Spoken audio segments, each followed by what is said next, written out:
Love recognizes no barriers. It jumps hurdles, leaps fences, penetrates walls to arrive at its destination full of hope. You may be seated. The words of Maya Angelou. Good morning, all saints. Wonderful to see you.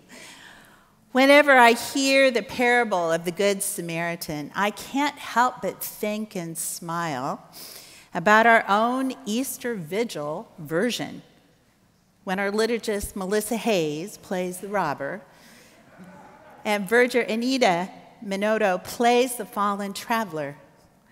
Our own rector, Mike Kinman, as high priest, seeing the photo op, lies down on the ground to take a selfie next to the victim before walking on. The person who plays the Good Samaritan is a surprise every year, chosen to reflect that God's grace often comes from people we don't expect. At the Easter Vigil, we affirm that God's compassion has no borders, that every person belongs.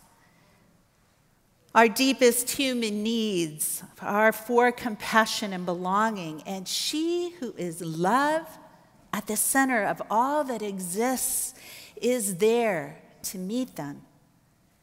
Nothing and no one are beyond the reach and power of God's love, and not even death can separate us from it.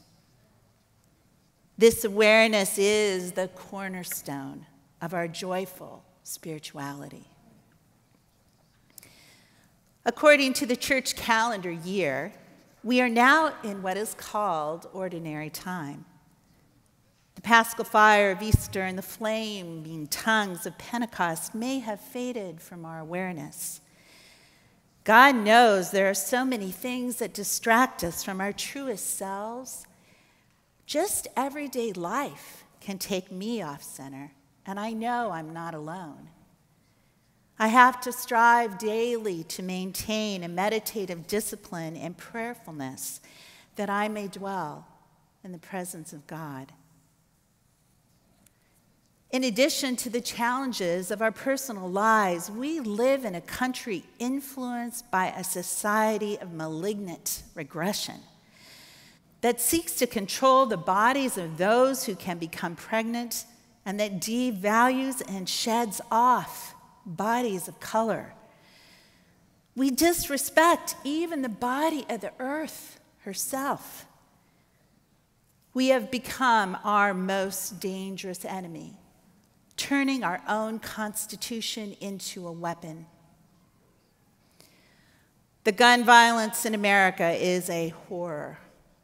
The multiple hate killings that target people by race, religion, or really any perceived otherness. We know that these atrocities are often perpetuated by young men who are angry, socially alienated, and feel invisible. Just in the last 10 days, the murder of another unarmed Black American, Jayland Walker, was shot at least 60 times by police in Akron. 4th of July shootings not only occurred in Chicago, but in Los Angeles, Sacramento, Galt, California, New York, Kansas City, Richmond, Kenosha, Indianapolis, Minneapolis, and Philadelphia.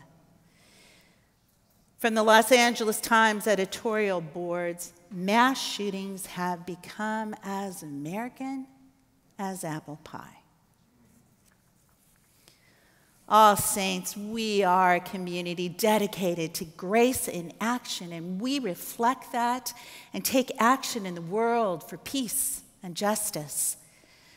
But quite frankly, sometimes it feels like it's not enough. And perhaps it's not.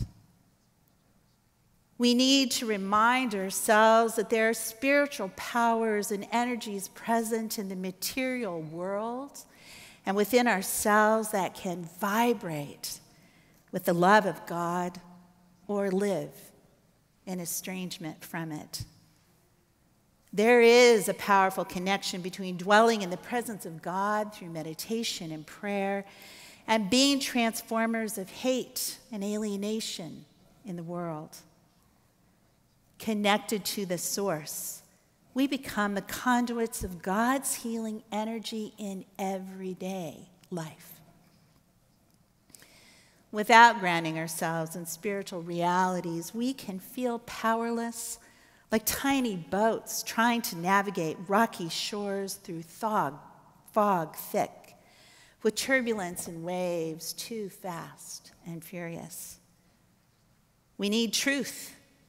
We need healing and empowerment and hope. Where can we turn when our country and our world are reeling from the toxicity of increased intolerance, alienation, and violence? Well, we can start with this very familiar parable from our lectionary by decolonizing its origins. Lest we think that loving God and our neighbor as ourselves is only a Christian idea. It is not. This double love or triple love is present in all major religious traditions. And when Jesus answers the lawyer, he is directly drawing from Jewish scriptures. Distilling the commandments to the importance of double love of God and neighbor marks Jesus as a Jewish teacher, not a Christian one. He was a Jew, an outsider, an immigrant, poor and unemployed. He preached communal distribution of goods. For God's sake, he was not a white American Christian capitalist. When God pitched her tent with us in Christ, she dwelled in proximity to all those on the margins of power. Although the lawyer in the interchange has been portrayed as hostile towards Jesus, it is just as likely that his testing involves divergent understandings of the law.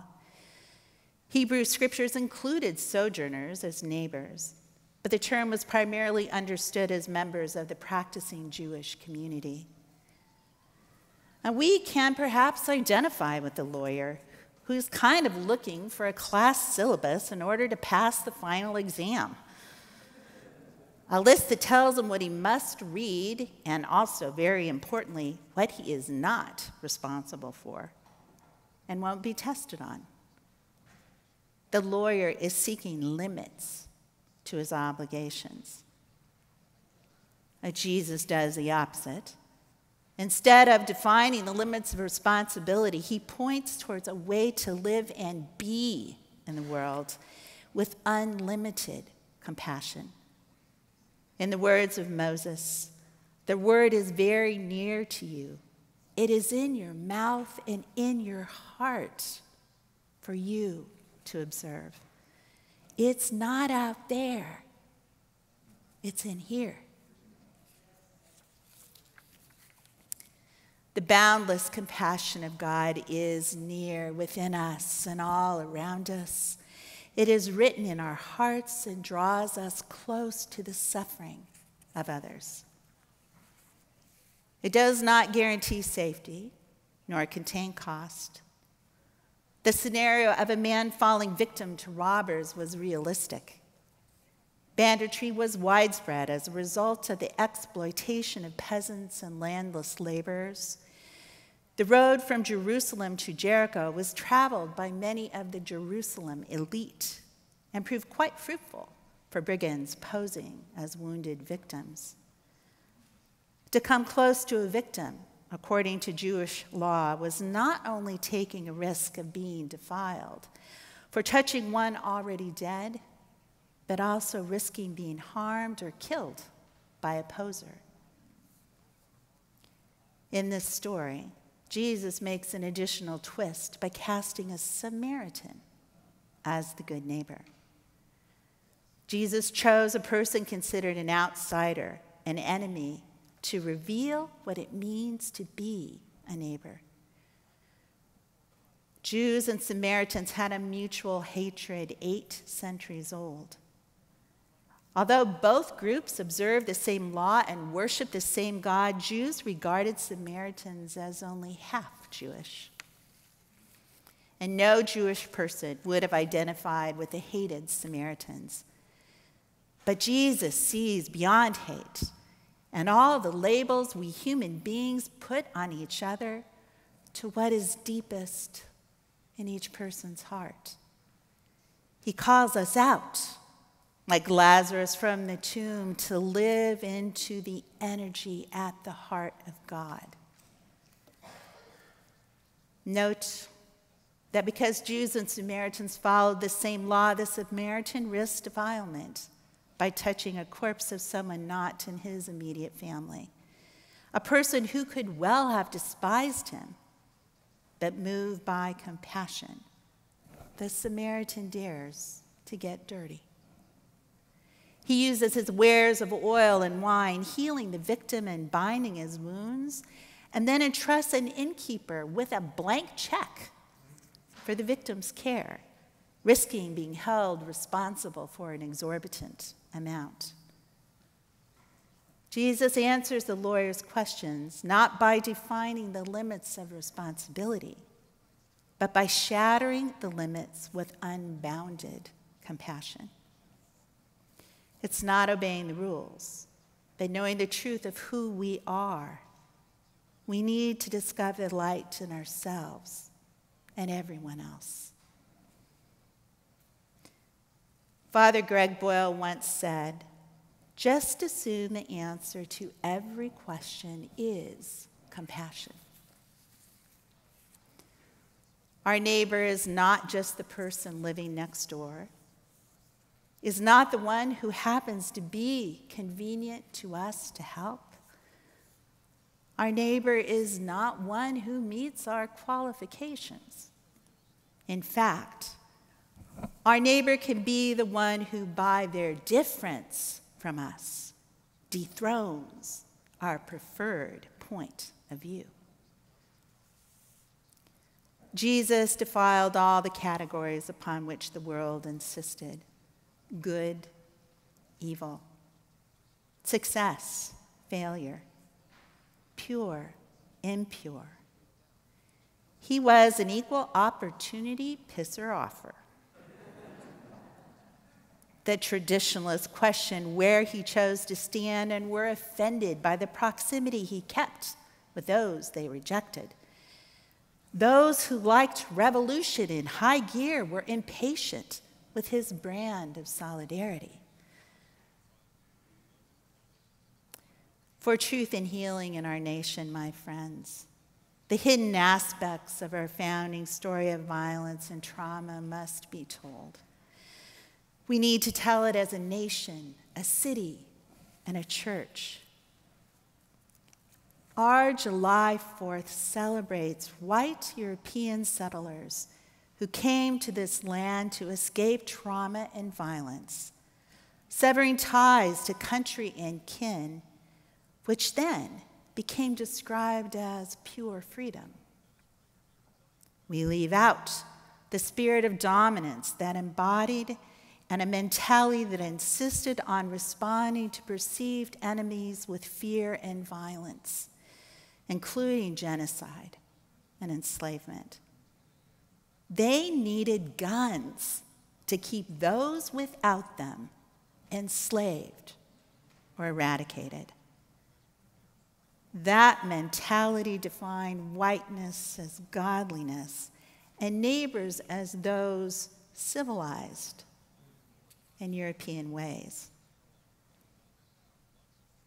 They embraced a story of a punitive God which left their own trauma without a home and led to their repeating and perpetuating trauma on others. Our country will not heal until we hear and tell our whole stories. We must see that our white supremacist patriarchal culture and the story of an all-male white Christian God to match it hurts people. It can destroy those who don't fit that dominant mold. It also hurts those who identify with it in some ways, but feel they can't and don't fit into it and don't belong, like many of the young men who enact mass shootings. Research is scant, and each individual who perpetuates mass violence is unique. But in their writings, many reveal cultural estrangement, as expressed in terms of us versus them language, and a rejection of institutions. The rejection results from an awareness that society acts to protect the elite, and that laws and institutions are meant to disenfranchise and disempower the masses. Certain social norms seem to have a most profound alienating effect on these young men who describe our culture of consumerism and masculinity. In particular, how masculinity is tied to sports, sexuality, and self-esteem. These young men are encumbered by feelings of social alienation that are deeply rooted in the power dynamics and social norms experienced in school life. My friends, God calls us not only to follow the way of Jesus, which is always the way of compassion, but also to trust that it has power far beyond what we can think or imagine. We need to allow the healing power of God's compassion to wash over us, to surround us and fill us. Then we can go into the world, replacing fear with love, vindictiveness with open-hearted kindness, envy with supportive affection, judgment with extravagant tenderness.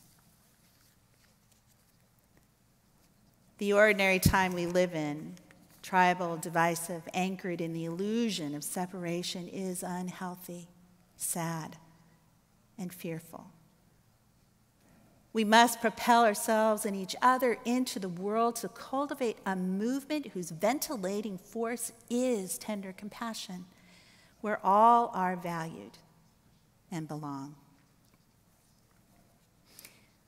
During this last month, I keep remembering a story from the inauguration weekend of 2016, as Trump's presidential era began.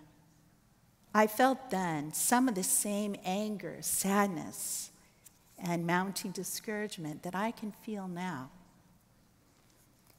After the inaugural speech was over, I slipped into church to meet with one of our healers who placed her hands on my heart and my back and prayed for me. As she prayed, I began to feel warmth and a weight lifted from my heart, mind, and body. I left feeling a sense of peace beyond the events of the day, grounded in God's love. The next morning, my daughter, husband, and I went to the Women's March in downtown Los Angeles. Many of you, I think, were there. Moving through a crowd of 500,000 people, we ended up at a stage where we were told to our surprise that you too would be playing. I was excited. As we waited, I became aware of shouting and pushing behind me, and I turned to see 3 young people standing with masks and bandanas covering their faces. One, a young woman, was in an escalating physical altercation with several other marchers.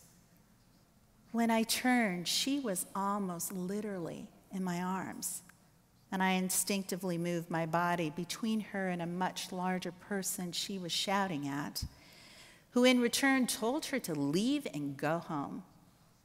She was crying and shaking and screamed, "I have a right to be here too. I'm not a terrorist." I was so moved by her, this person I didn't know, and I recognized the Spirit of God present with us. I asked her name, and she said, "I'm an anarchist, not a terrorist. None of this makes any difference. You know, nothing has any meaning." I assured her there was room for me at the march and that she could stand with me. "F this parade, F these people, none of this matters," she said as she stood shaking next to me. Almost as if on cue, the ballad called Pride began, an anthem and a tribute to Martin Luther King and Jesus. Someone behind us began to shout at her again in her presence, and I asked her if I could put my arm around her shoulder. I turned to the protester and said, "It's okay, she's with me." As the group began to sing, we stood, my arm around her shoulder and her hand in the air, flipping off the whole event. And I can tell you, at that moment, I felt all of you there with me. The hand of compassion and healing that had been laid on me extended to this young woman. And as the song continued, I joined the crowd in singing the chorus, "In the name of love." And her arm began to lower.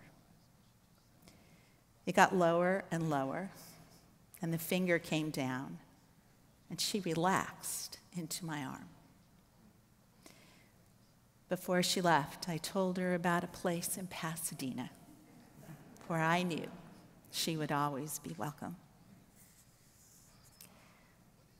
God's spirit of love and compassion is the greatest power in the universe, and it is literally in our hearts and at our fingertips every moment of every day.